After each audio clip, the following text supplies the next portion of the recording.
నమస్తే, welcome to prime health. తల్లిని మించిన దైవం లేదంటారు. తల్లి పాలను మించిన బలమైన ఆహారం కూడా లేదు. ప్రకృతి ఇచ్చిన వరప్రసాదం తల్లిపాలు. దాని ప్రాధాన్యత, ప్రాశస్త్యాన్ని ప్రపంచమంతా గుర్తించడం కోసమే ప్రపంచవ్యాప్తంగా తల్లిపాల వారోత్సవాలు నిర్వహిస్తున్నారు. శిశువు ఆరోగ్యం, అభివృద్ధి, భవిష్యత్ అంతా కూడా తల్లిపాల మీదనే ఆధారపడి ఉందంటే అతిశయోక్తి కాదు. ఈ అంశాలపై లోతైన అవగాహన కల్పించేందుకు జయవారాహి గ్రూప్ ఆఫ్ హాస్పిటల్స్ డైరెక్టర్, ప్రముఖ పీడియాట్రిషియన్ డాక్టర్ జి సురేంద్రబాబు మనతో ఉన్నారు. నమస్తే సార్. నమస్తే అండి. సార్, ముందుగా డాక్టర్ గారు, తల్లిపాల వారోత్సవాలు రేపు 1 నుంచి 7 వరకు జరగబోతున్నాయి కదా, దాని విశిష్టత లేదా ప్రాధాన్యత గురించి తెలియజేస్తారా? అయితే సుమారుగా 120 దేశాలు ప్రతి సంవత్సరము ఆగస్టు 1వ తారీఖు నుంచి 7వ తారీఖు వరకు తల్లిపాల వారోత్సవాలను జరుపుకుంటున్నాము. అసలు ఎందుకంటే తల్లిపాలు ప్రాముఖ్యత తెలిసినా కూడా మన ఆయుర్వేదంలో తల్లిపాలని అమృతం అని చెప్తారు. చాలా మంది ఆచరణలో అది చేస్తలేము. ఇప్పుడు మన బిడ్డల గురించి, వాళ్ళ భవిష్యత్తు గురించి చాలా కలలు కంటాం, చాలా ప్రణాళికలు ప్రెగ్నెన్సీ అప్పటి నుంచి చాలా ప్లాన్ చేసుకుంటాం. కానీ ఏదైనా పెద్ద కన్స్ట్రక్షన్ బిల్డింగ్ కి ఫౌండేషన్ ఎంత ఇంపార్టెంటో, so first 1000 days of life, first 1000 రోజులు అనేది చాలా ఇంపార్టెంట్. అందులో ప్రముఖంగా న్యూట్రిషన్ లో, పోషక పదార్థాల్లో తల్లిపాలు అనేది మొట్టమొదటి టీక. తల్లిపాలే పునాది. సో ఆ పునాది సరిగ్గా లేకపోతే మన జీవితం మొత్తం ఎఫెక్ట్ అవుతుంది. అందుకోసము తల్లిపాల గురించి అవగాహన కల్పించడానికి, తల్లిపాల ప్రాముఖ్యతను తెలియజేయడం కోసం ప్రపంచవ్యాప్తంగా తల్లిపాల వారోత్సవాల్ని ప్రతి సంవత్సరము జరుపుకుంటాం. ఓకే, అంటే ఇప్పుడు ఈ సంవత్సరం థీమ్ తీసుకుంటే ఎలా ఉండబోతోందండి? అంటే ఎవ్రీ ఇయర్ ఒక్కొక్క టీం ఉంటుంది. ఈసారి టీం ఏంటంటే ప్రయారిటైజ్ బ్రెస్ట్ ఫీడింగ్. మనము జీవితంలో చాలా వాటికి ప్రయారిటీ ఇస్తుంటాం, కానీ ఫస్ట్ ప్రయారిటీ బ్రెస్ట్ ఫీడింగ్కి ఇవ్వాలి. అండ్ దానికి ప్రయారిటీ ఇవ్వడం కోసం సపోర్ట్ సిస్టమ్ డెవలప్ చేయాలి అనేది ఈసారి థీమ్ అన్నట్టు. 2025 థీము ప్రయారిటైజ్ బ్రెస్ట్ ఫీడింగ్ అనేది.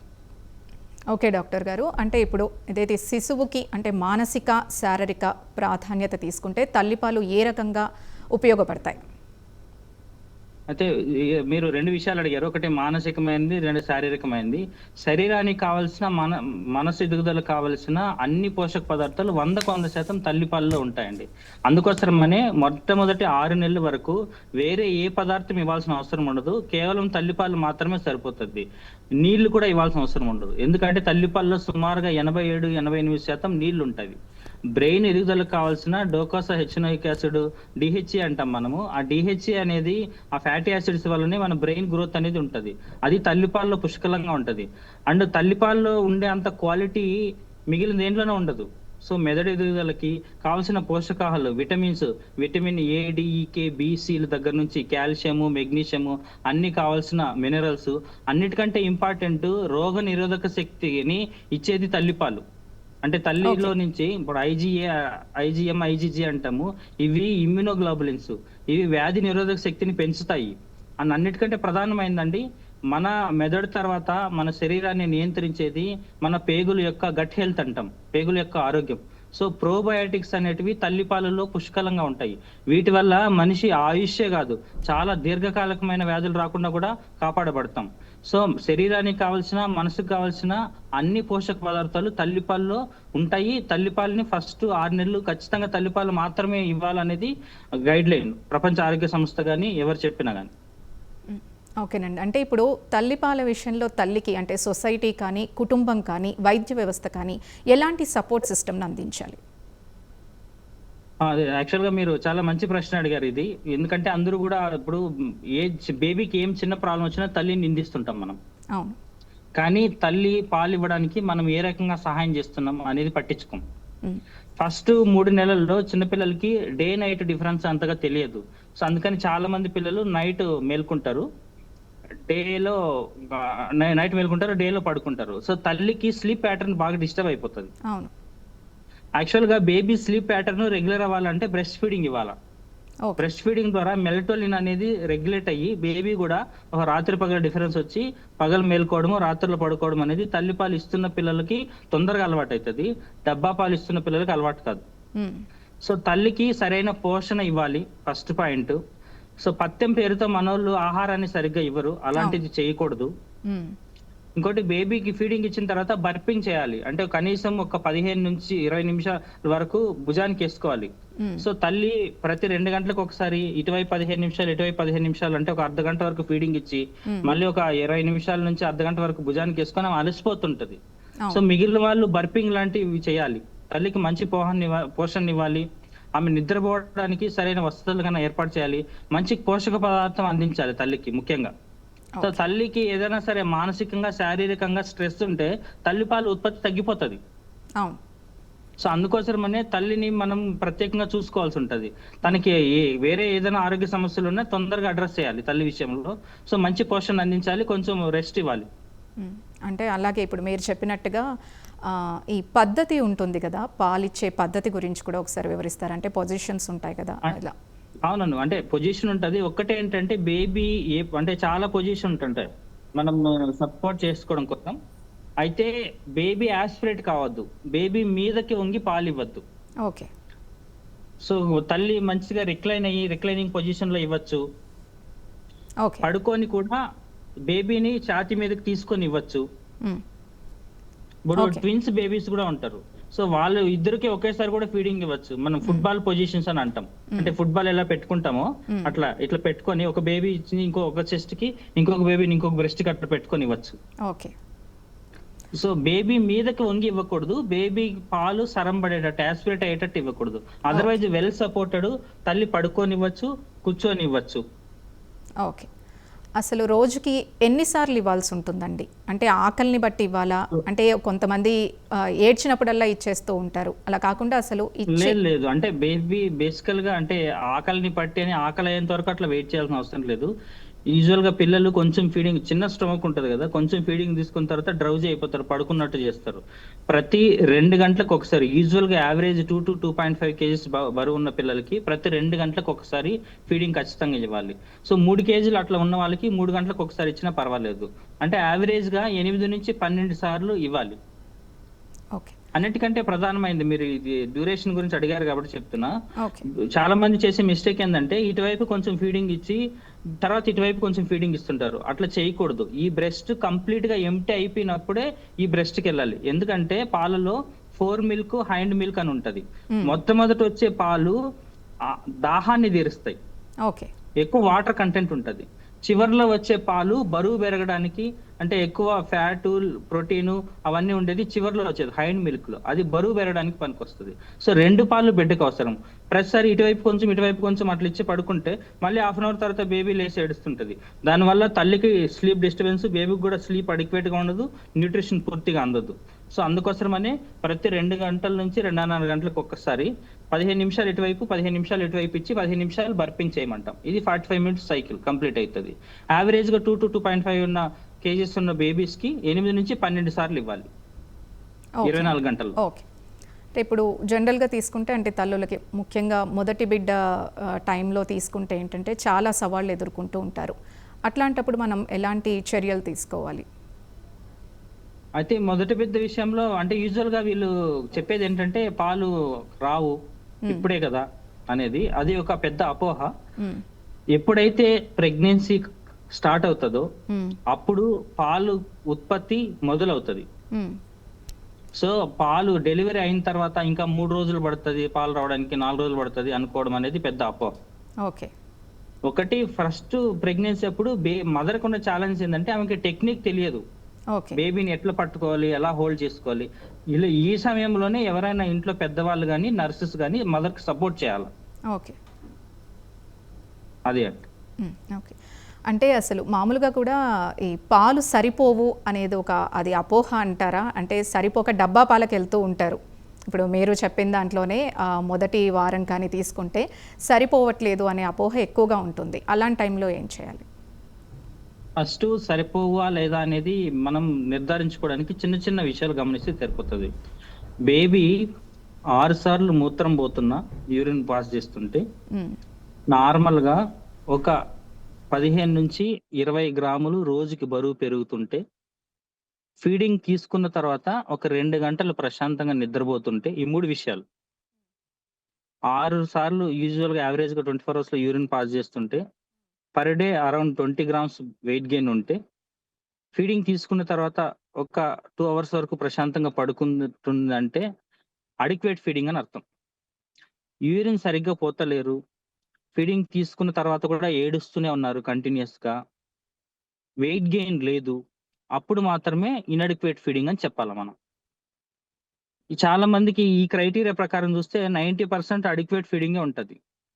సో, మన వాళ్ళు అంటే ఇవి తెలియకుండా సరిపోతలేదని డబ్బా పాలిచ్చి బేబీకి ఇన్ఫెక్షన్స్ గాన తెప్పిస్తుంటారు. ఇది మంచి పద్ధతి కాదు. అండ్ ఇప్పుడు తీసుకుంటే అసలు ఈ తల్లి పాల గురించి అవగాహన పెంచడానికి అంటే కుటుంబానికి, తల్లికి ఈ ఎన్‌జీఓలు కానీ, ప్రభుత్వం కానీ ఎలాంటి సలహాలు ఇవ్వాలి? లేదా ఎలాంటి సపోర్ట్‌ని ఇవ్వాలి? అంటే ఒక్కటండి, ఫస్ట్ థింగు అన్ని గవర్నమెంట్ హాస్పిటల్స్‌లోనే, ప్రైవేట్ హాస్పిటల్‌లో మొదటగా హాస్పిటల్స్ అండ్ వర్కింగ్ ఎన్విరాన్మెంట్స్ అన్నిట్లోన, అంటే ఎక్కడ ట్రావెలింగ్ ప్లేసెస్‌లో కూడా మీరు ఎక్కడైనా చూసిన ఎయిర్‌పోర్ట్‌లో చూడండి, రైల్వే స్టేషన్, బస్ స్టాప్‌లో చూడండి, ఫస్ట్ ఫీడింగ్ మదర్స్‌కి ఇప్పుడు పబ్లిక్ ప్లేస్‌లో ఫీడింగ్ ఇవ్వడం ఇబ్బంది అవుతది. అవును. వాళ్ళకి సెపరేట్‌గా ఫీడింగ్‌కి ఒక ప్లేస్ ఏర్పాటు చేయాలి. ఓకే. చేస్తున్నారు గవర్నమెంట్స్ అన్ని కూడా. హ్మ్. ఇది మదర్‌కి సపోర్ట్ చేయడంలో ఒక మంచి విషయం. ఓకే. సెకండ్ థింగ్, ఇప్పుడు మెటర్నిటీ లీవ్‌లో కూడా ఇప్పుడు ఫీడింగ్ కోసరం అని చెప్పి ఎక్స్‌టెన్షన్ ఉంది. అవును. అంటే డెలివరీ తర్వాత. హ్మ్. మెయిన్‌గా అది ఫీడింగ్ కోసరం అని చెప్పి. హ్మ్. సో, తల్లికి ఏదైనా అపోహలు ఉంటే ఇంట్లో వాళ్ళు గాని, డాక్టర్లు గాని సంప్రదించి తొలగించుకోవాలి గాని, తల్లిపాలు వస్తలేవని చెప్పి, ఇప్పుడు చాలా మందికి చిన్న ఇప్పుడు క్రాక్డ్ నిపిల్స్ ఉంటాయి. అంటే నిపిల్‌కి ఏదైనా చిన్న గాయం అయి ఉంటది. హ్మ్. కొంతమందికి ఇన్వర్టెడ్ నిపిల్స్ ఉంటాయి. నిపిల్స్ లోపల ఉంటాయి. హ్మ్. అట్లని చెప్పి వాళ్ళకి ఏదైనా వీటికన్నిటికి కూడా ట్రీట్మెంట్ ఉంటది. చాలా సింపుల్ టెక్నిక్స్‌తో వీటి నుంచి బయటపడొచ్చు. హ్మ్. ఇలాంటి ఏదైనా సమస్యలు ఉన్నప్పుడు దగ్గరలో ఉన్న పీడియాట్రిషియన్ గాని, గైనకాలజిస్ట్ గాని సంప్రదిస్తే చాలా సులభంగా పరిష్కారం దొరుకుతది. హ్మ్. ఇప్పుడు మనం మళ్ళా తర్వాత లైఫ్‌లో అమృతం అనేది చాలా ఇంపార్టెంట్. అంటే తల్లిపాలనేది. హ్మ్.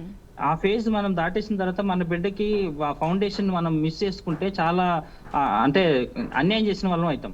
So, okay. చిన్న కారణాల వల్ల ఎవరు కూడా వెనకడుగేయద్దు తల్లిపాల కోసం. ఏ సమస్య ఉన్నా మీరు డాక్టర్ గారిని గాని సంప్రదిస్తే, ఎవరినన్నా పీడియాట్రిషియన్ గాని, గైనకాలజిస్ట్ గాని మిమ్మల్ని కరెక్ట్‌గా గైడ్ చేస్తారు. 99% మదర్స్ అందరూ కూడా తల్లిపాలు ఇవ్వచ్చు. చాలా మేజర్ ప్రాబ్లమ్స్ ఉంటే తప్ప. హ్మ్. కానీ ఇప్పుడు డాక్టర్ గారు చూసుకుంటే ఇప్పుడు ఈ జనరేషన్ చూసుకుంటే తల్లులు అసలు పాలు ఇవ్వడానికే ఇష్టపడట్లేదు. అంటే అందం తగ్గుతుందనో ఇలా రకరకాల కారణాలతో అసలు ఇష్టం అనేది చూపించట్లేదు కదా! వాళ్ళకి మీరు ఎలా సజెస్ట్ చేస్తారు? యాక్చువల్‌గా అందం తగ్గుతుందనేది ఇందులో వాస్తవం కూడా లేదు. అందము అనేది మీరు బయటగా అందం గురించే మాట్లాడుతున్నారు. కానీ తల్లిపాలు ఇవ్వడం వల్ల ఒరిజినల్‌గా లోపల అందం పెరుగుతది. ఏ రకంగా అంటే మనకి చాలా ఓవేరియన్ క్యాన్సరు, బ్రెస్ట్ క్యాన్సరు, ఛాతీకి సంబంధించిన క్యాన్సర్‌లు వచ్చే రిస్క్ తగ్గుతది. మన ఆయుష్ పెరుగుతది. సో, ఆరోగ్యంగా ఉంటాము. ఆరోగ్యం అంటేనే కదా అందం. ఫస్ట్ ఆరోగ్యం ఉండాలి కదా! ఆరోగ్యంగా ఉంటేనే తర్వాత అందం గురించి మాట్లాడొచ్చు మనం. హ్మ్. సో, అందం తగ్గుతాందనేది అపోహ. అది తప్పు. యాక్చువల్‌గా ఆరోగ్యంగా ఉండడానికి ప్రెగ్నెన్సీ టైమ్‌లో మదర్ ఏదైతే ఎక్సెస్ బరువు పెరిగిందో, ఆ బరువు తగ్గడం కోసరము, breast cancers, ovarian cancers risk తగ్గించుకోవడం కోసరము, ఇంకా గర్భాశయం నార్మల్ స్థితికి రావడం కోసరము, సో, సహజమైన స్థితికి రావడం కోసరం బ్రెస్ట్ మిల్క్ అనేది తల్లికి చాలా సహాయం చేస్తది. సో, బ్రెస్ట్ ఫీడింగ్ ఇవ్వట్లేదు అంటే తల్లి కూడా తనకు తాను హాని చేసుకుంటున్నట్టు. హ్మ్. ఓకే. అంటే ఇప్పుడు ఉద్యోగస్తులైన తల్లులు ఉంటారు కదా! వాళ్ళు 2 బ్యాలెన్స్ చేసుకోవడానికి అంటే ఇటు బిడ్డని పట్టించుకోవడానికి, ఇటు ఉద్యోగాన్ని 2 బ్యాలెన్స్ చేసుకోవడానికి ఇప్పుడు ఈ తల్లిపాలకు సంబంధించి మనకి ఎటువంటి సౌకర్యాలు అందుబాటులో ఉన్నాయి? అయితే ఒక్కటేంటంటే అండి, ఇప్పుడు రూమ్ టెంపరేచర్‌లో బ్రెస్ట్ మిల్క్ అనేది యూజువల్‌గా ఒక 6 అవర్స్ వరకు ఉంటది. హ్మ్. సో, మదరు ఫీడ్ అనేది ఎక్స్‌ప్రెస్ చేసి ఏదైనా స్టీల్ ఒక బాక్స్‌లో పోసి తర్వాత స్పూన్ ఫీడింగ్ చేసుకోవచ్చు ఇంట్లో వాళ్ళు గాని, ఎవరైనా గాని. హ్మ్. ఓకే. రిఫ్రిజిరేటర్‌లో 24 అవర్స్ కూడా పెట్టుకోవచ్చు. ఓకే. సో, ఏదైనా కారణం వల్ల తల్లికి పాలు ఇవ్వలేని పరిస్థితి ఉంటే ఇప్పుడు హ్యూమన్ మిల్క్ బ్యాంకింగ్స్ కూడా వచ్చాయి. హ్మ్. అంటే వేరే తల్లులు కూడా, అంటే తల్లిపాలు అనేది అంత ప్రాముఖ్యం. అంటే కనిన తల్లే కాదు, ఎవరైనా తల్లి పాలిచ్చినా ఏ బిడ్డకైనా మంచి జరుగుతది. Okay. Okay. Okay. So, working వాళ్ళు ఇది కొంచెం ఎక్స్‌ప్రెస్ చేసి ఇంట్లో ఇచ్చి ఎవరికొకరికి అదే ఫీడింగ్ ఇవ్వాలి గానీ డబ్బా పాలు ఇవ్వకూడదు. ఓకే. కానీ కొన్నిసార్లు బిడ్డ నెలలు నిండకుండా పుట్టిన సందర్భాలుంటాయి. లేదా బరువు తక్కువగా పుట్టిన సందర్భాలుంటాయి. అలాంటప్పుడు మనం ఈ ఇంక్యుబేటర్ బాక్స్‌లో పెడుతూ ఉంటాం కదా! అట్లాంటప్పుడు మరి తల్లిపాలు ఎలాగా? తల్లిపాలు అంటే డైరెక్ట్‌గా బ్రెస్ట్‌ని సక్ చేసే కెపాసిటీ ఉండదు ఆ బేబీకి. So, okay. Expressed breast milk అంటాం. ఓకే. మిల్క్‌ని ఎక్స్‌ప్రెస్ చేసి బేబీ మరీ చాలా extremely low birth weight baby ఉంది, ఎక్స్‌ట్రీమ్‌లీ ప్రీటర్మ్ బేబీ ఉందంటే ట్యూబ్ ద్వారా తల్లిపాలు ఇస్తారు. ఫీడింగ్ ట్యూబ్ వేసి మ్మ్. కొద్ది రోజుల తర్వాత స్పూన్ తో అలవాటు చేయిస్తాం. మ్మ్. ఒక 2 kgs అలా వచ్చిన తర్వాత డైరెక్ట్ గా బ్రెస్ట్ ఫీడింగ్ చేసుకోవచ్చు బేబీ. ఓకే. సో మార్గం అయింది అంటే డైరెక్ట్ గా తల్లి స్తనాన్ని పట్టుకొని తాగితేనే తల్లిపాలు అన్నట్టు కాదు. ఓకే. ఓకే. సో మన ఉద్దేశం ఏంటంటే తల్లి పాలని మనం ఏ మార్గం ద్వారా లోపలికి పంపించవచ్చు. ఓకే. సో అట్లా ఇంక్యుబేటర్ లో ఉన్న బేబీస్ కి, ఈవెన్ వెంటిలేటర్ మీద చాలా సీరియస్ కండిషన్ ఉన్న బేబీస్ కూడా ఫీడింగ్ అనేది యూజువల్ గా ఏదైనా గట్ హెల్త్ బాగానే ఉంటే హోల్డ్ చెయ్యం. మ్మ్. ఇప్పుడు ఊపిరితిత్తుల కారణం వల్ల, బ్రెయిన్ కారణం వల్ల బేబీ వెంటిలేటర్ మీద ఉందనుకోండి, మ్మ్. అయినా సరే తల్లిపాలు ఇస్తాం, ఎందుకంటే బేబీస్ తొందరగా రికవర్ అవుతారు. మ్మ్. సో ఫీడింగ్ ట్యూబ్ వేసి ఇస్తారు. ఓకే. కానీ అసలు తల్లిపాలు ఏ వయసు వరకు ఇవ్వాలి? అంటే కొంతమంది 3 ఏళ్ళు 4 ఏళ్ళ వరకు కూడా ఇస్తూ ఉంటారు. అసలు ఏ వయసు వరకు ఆపితే మంచిది? అయితే యూజువల్ గా ఫస్ట్ 6 months తల్లిపాలు మాత్రమే ఇవ్వాలి. తల్లిపాలు మాత్రమే, అంటే నీళ్లు కూడా ఇవ్వకూడదు. ఓకే. 6 months నుంచి 2 years వరకు తల్లిపాలతో పాటు అదనపు ఆహారాన్ని ఖచ్చితంగా ఇవ్వాలి. ఓకే. తల్లిపాలతో పాటు. ఓకే. సో 2 years తర్వాత అది మన ఇష్టం. యూజువల్ గా 5 years కి స్టాప్ చేయమని చెప్తాం, మాక్సిమం 5 years. కానీ 2 years వరకు అయితే ఖచ్చితంగా కంటిన్యూ చేయాలి. ఓకే. ఇప్పుడు మహబూబ్ అంటే నగర్ తర్వాత నుంచి ఇవ్వద్దనే కాదు, అంటే తర్వాత బేబీ ఎదిగే అవసరాన్ని బట్టి మన తల్లిపాల పోషణ అప్పుడు సరిపోదు. అందుకని ఓన్లీ పాలు తాగి కడుపు నింపుకొని ఉంటే కాదు, మిగిలిన పోషకాలు కూడా కావాలి కాబట్టి సో సాలిడ్ ఫుడ్ తీసుకోవడానికి ఎంకరేజ్ చేయడం కోసం 2 years తర్వాత తగ్గించేయమని చెప్తాం తల్లిపాలు. ఓకే డాక్టర్ గారు, ఇప్పుడు మహబూబ్ నగర్ నుంచి నరసింహ కాల్లో అందుబాటులో ఉన్నారు. నరసింహ గారు మాట్లాడండి. నమస్తే నరసింహ గారు. మాట్లాడండి నరసింహ గారు. నమస్తే సార్. నమస్తే నరసింహ గారు, చెప్పండి. సార్ చిన్నపిల్లలు ఈ తిండి తింటలేరు సార్, తిండి తింటలేరు, బలుస్తలేరు సార్. వయసు ఎంత అండి? సార్ 2 ఏళ్ళు ఉంటాడు మేడం. 2 సంవత్సరాలు ఉంటారా? అవును సార్. యూజువల్ గా మన పిల్లలు ఎందుకు తినరు అంటే, మనము నార్మల్ గా ఏదో పాలు, tea, coffee, biscuit, chocolate, ice cream, Kurkure, Lay's, Bingo, Horlicks, Boost, noodles, chips, Gems ఇట్లాంటివి ఇచ్చి అలవాటు చేసి ఉంటాం. సో కానీ కావాల్సిన పోషకాలు ఇవ్వం పిల్లలకి. మంచి ఆహారాన్ని అలవాటు చేయాలా. ఇవన్నీ తగ్గించండి. మీరు ఏమైనా చిప్స్, బయట ఫుడ్ తింటే పిల్లలు అవి తినేసి ఆడుకుంటూ ఉంటారు. అలాంటి పిల్లలకి ఎదుగుదల ఉండదు. సో ఆకలి సరిగ్గా లేదంటే రక్తహీనత కూడా ఒక కారణం ఉంటది, బ్లడ్ కూడా తక్కువ ఉంటది. అసలు వయసుకు తగిన బరువు ఉన్నారా లేదో ఒకసారి చెక్ చేయించండి. ఇప్పుడు 2 సంవత్సరాల పిల్లలు అంటే 10 నుంచి 12 kgs కనీసం ఉండాలా. అంత బరువు ఉన్నారా లేదా చెక్ చేయించండి ఖచ్చితంగా. సో పిల్లలకు పెట్టే ఫుడ్ మంచి, అంటే వెరైటీ ఉండాలి, మంచి రంగు రుచి ఉండాలి. 5 రకాల ఆకుకూరలు, కాయగూరలు, పండ్లు అలాంటివి ఇవ్వాలి. అన్నంతో పాటు సమానంగా కర్రీ పెట్టాలి. కర్రీ అంటే కూరగాయలు అన్నట్టు. సో రోజు ఎగ్ ఇవ్వచ్చు, రోజు మనకు సీజనల్ ఫ్రూట్స్, చుట్టుపక్కల దొరికే పండ్లు ఇవ్వచ్చు. అట్లా చాలా మంది తల్లిదండ్రులు చెయ్యరు. సో వాళ్ళకి ఏదో అంటే మామూలుగా మనం తినేది కొంచెం ఇచ్చేసి చిప్స్ ఇచ్చి అలవాటు చేసి ఉంటారు.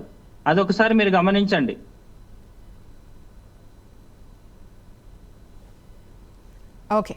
ఓకే అండి. ఇప్పుడు తల్లిపాలు లేకపోతే పిల్లల్లో ఇమ్యూనిటీ తగ్గుతుంది అంటారు. ఇందులో ఎంతవరకు నిజం ఉంది? 100% అండి. ఎందుకంటే ఇప్పుడు మనకి ఫస్ట్ అన్నిటికీ ఇమ్యూనిటీలో మెయిన్ రోల్ ఏంటంటే ఇమ్యూనోగ్లోబులిన్స్ అండ్ గట్ హెల్త్, పేగుల యొక్క ఆరోగ్యం. ఓకే. ఎవరైతే నార్మల్ వెజైనల్ డెలివరీ అయింటారో వాళ్ళల్లో బైఫిడో బ్యాక్టీరియం, లాక్టోబాసిల్లస్ ఇవి అనేటివి ప్రధానంగా ఉంటాయి. ఇవి ఇమ్యూనిటీకి హెల్ప్ అవుతుంది. వీళ్ళ లైఫ్ స్పాన్ కూడా డిసైడ్ చేసే అంత కెపాసిటీ ఉంది ఈ ప్రోబయోటిక్స్. ఓకే. ఎవరైతే ఫార్ములా ఫీడ్ తీసుకుంటారో, ఎవరైతే సి సెక్షన్ ఉంటారో వీళ్ళల్లో clostridium, staphylococcus, klebsiella, E coli pathogenic bacteria ఉంటాయి. సో వీళ్ళకి ఇన్ఫెక్షన్స్ వచ్చే రేట్ ఎక్కువ ఉంటుంది. ఓకే. సో 100% నార్మల్ వెజైనల్ డెలివరీ పిల్లలు తల్లిపాలు మాత్రమే తీసుకుంటున్న పిల్లలకి మిగిలిన పిల్లలతో కంపేర్ చేస్తే ఇమ్యూనిటీ చాలా చాలా ఎక్కువ ఉంటుంది. మనం కంపేర్ కూడా చేయలేం. ఓకే. కానీ ఇందాక మీరు అన్నట్టు అపోహ అన్నారు, అంటే తల్లిపాలు అసలు సరిపోవడం లేదు అనేది అపోహ అని అన్నారు. కానీ నిజంగానే కొన్ని సందర్భాల్లో తల్లిపాలు నిజంగానే సరిపోని పరిస్థితులు ఉంటాయి. అట్లాంటప్పుడు మనకి అదే అప్పుడు ఏం చేయాలంటే, ఫస్ట్ థింగ్ తల్లి అడిక్వేట్ న్యూట్రిషన్ అండ్ స్లీప్ చాలా ఇంపార్టెంట్. సో బేబీ పడుకున్నప్పుడు తల్లి పడుకోవాలి. యూజువల్ గా కొంతవరకు సపోర్ట్ చేస్తే మదర్ కి ఎవరికైనా ఫిజికల్ స్ట్రెస్, ఇప్పుడు సి సెక్షన్ అయింది అనుకోండి, తల్లికి ఫిజికల్ గా ఏదైనా పెయిన్ ఉన్నా, మానసికంగా ఆందోళన ఉన్నా మిల్క్ ఉత్పత్తి జరగదు. ఇంకొకటి మిల్క్ లెటింగ్ డౌన్, ఇప్పుడు ఆక్సిటోసిన్ అనేది కంట్రోల్ చేస్తుంది. ఈ ఆక్సిటోసిన్ అనేది ఈ నాక్టర్నల్ డైurnal వేరియేషన్స్ ఉంటాయి హార్మోన్ రిలీజ్ కి. అంటే ఇది రాత్రుల్లో రిలీజ్ అవుతుంది, డేలో రిలీజ్ కాదు. ఓకే. సో నైట్ లో ఎక్కువ ఫీడింగ్ ఇచ్చే ప్రయత్నం చేయాలి, అప్పుడు పాలు ఉత్పత్తి పెరుగుతుంది ఇలాంటి తల్లులు. ఓకే. సో వాళ్ళకి ఏదైనా శారీరకంగా పెయిన్ ఉంటే దానికి తగిన జాగ్రత్తలు తీసుకోవాలి, ట్రీట్మెంట్ తీసుకోవాలి. మానసికంగా ఏదైనా ఆందోళన ఉంటే దానికి సంబంధించిన పరిష్కారం కనుక్కునే ప్రయత్నం చేయాలి. చాలా వరకు 90% చిన్న చిన్న రివర్సిబుల్ కాజెసే ఉంటాయి. అంటే వాటిని కరెక్ట్ చేసుకుంటే తల్లిపాలు ఓకే అయిపోతుంది. ఓకే. వీళ్ళు ఎక్కువ మానసికంగా ఆందోళన చెందడం వల్ల అది ఆక్సిటోసిన్ ఎమోషనల్ హార్మోన్, సో పాలు ఉత్పత్తి జరగదు, పాలు బయటకు రిలీజ్ కావు. ఓకే. సో అది ప్రధానంగా గుర్తుపెట్టుకోవాల్సిన తల్లులందరూ కూడా. ఎంత ఆందోళన చెందితే అంత పాలు ఉత్పత్తి తగ్గుతుంది. ఓకే. కానీ కొన్ని ఇప్పుడు ప్రెగ్నెన్సీ ఇప్పుడు పాలు ఉత్పత్తి అనేది ప్రెగ్నెన్సీ స్టార్ట్ అయినప్పుడు ఈ రోజు జరిగేది కాదు. గత 9 నెలల నుంచి బిడ్డకి ఇవ్వడానికి ప్రిపేర్ అయ్యింది బాడీ. ఓకే. సో మనం అనవసరంగా ఆందోళన చెందడం వల్ల, టెన్షన్ పడడం వల్ల, చిన్న చిన్న టెక్నిక్స్ తెలుసుకోకపోవడం వల్ల అనేది సరిపోలేదని అనుకుంటా అంటాం. ఓకే. కానీ నిజంగానే కొన్ని సందర్భాల్లో తల్లిపాలు సరిపోనప్పుడు డాక్టర్లే సజెస్ట్ చేస్తూ ఉంటారు డబ్బా పాలు పట్టమని, రెండు కలిపి ఇస్తూ ఉంటారు. అది కరెక్ట్ అయిన పద్ధతి రెండు అంటారా? కలిపి ఇవ్వడం మంచి పద్ధతి కాదు. సో కంపల్సరీ అయినప్పుడు మేమేం చెప్తామంటే, ఫస్ట్ మదర్ మిల్క్ ఇవ్వండి. బేబీకి ఎంత వీలైతే అంత మదర్ మిల్క్ ఇవ్వండి. అసలు బేబీ తాగే కొద్దీ పాలు ఉత్పత్తి పెరుగుతుంది, అది స్టిమ్యులస్. ఓకే. అంటే మీకు అనిపించింది బేబీకి సరిపోలేదని ఫార్ములా ఫీడ్ ఇచ్చి చూడండి. బేబీ చాలా మందికి బేబీలు తీసుకోరు, ఎందుకంటే mother milk most sweetest milk and మంచిది. కడుపు నిండింది అనుకోండి తల్లిపాల వల్ల ఫార్ములా ఫీడ్ తీసుకోరు. సో ఫస్ట్ బ్రెస్ట్ మిల్క్ ఇవ్వాలి. ఓకే. బ్రెస్ట్ మిల్క్ పూర్తిగా తాగిన తర్వాత కూడా ఫార్ములా ఫీడ్ బేబీ తీసుకుంటుంటేనే అప్పుడు ఆలోచించాలా ఇవ్వాలా లేదా అని. ఓకే. కానీ ఫస్ట్ రెండు ఇవ్వచ్చు కదా అని చెప్పి ఫస్ట్ ఫార్ములా ఫీడ్ ఇచ్చేసి తర్వాత ఛాతీకి పెడితే బేబీ తాగదు. ఇంకొకటి అన్ని బాటిల్ ఫీడ్ లో ఉండే ప్లాస్టిక్, దానివల్ల ఇన్ఫెక్షన్ రేట్ పెరుగుతుంది. ఆ నిపిల్ చాలా సాఫ్ట్ ఉంటుంది, అది ఈజీగా సక్ చేయొచ్చు. అంటే బేబీలు బ్రెస్ట్ ఫీడింగ్ చేయడం వల్ల బేబీ డెంటిషన్ కానీ, చీక్ డెవలప్మెంట్ కానీ ఇవన్నిటికీ హెల్ప్ అవుతుంది బ్రెస్ట్ సక్ చేయడం. సో అట్లా లేకుండా లేజీగా తయారు చేసినట్టు అవుతుంది మన పిల్లల్ని ఆ ప్లాస్టిక్ నిపిల్ పెట్టడం వల్ల. ఓకే. సో చాలా మంది బేబీస్ కి అట్లా అలవాటు అయిపోతే ఆ ప్లాస్టిక్ నిపిల్ ఈజీ కదా, జస్ట్ ఊరికే అలా అంటే మిల్క్ వచ్చేస్తుంది కాబట్టి దానికి అలవాటు అవుతారు. అంటే మనం చిన్నపిల్లలప్పటి నుంచి సోమరితనాన్ని అలవాటు చేసినట్టు అవుతుంది. ఓకే. ఓకే డాక్టర్, చాలా బాగా అంటే తల్లిపాల ప్రాముఖ్యత గురించి చాలా మంచి సలహాలు సూచనలు అందించారు. Thank you doctor. Thank you. ఇది ఈరోజు అంశం. మరొక అంశంతో మళ్ళీ కలుద్దాం.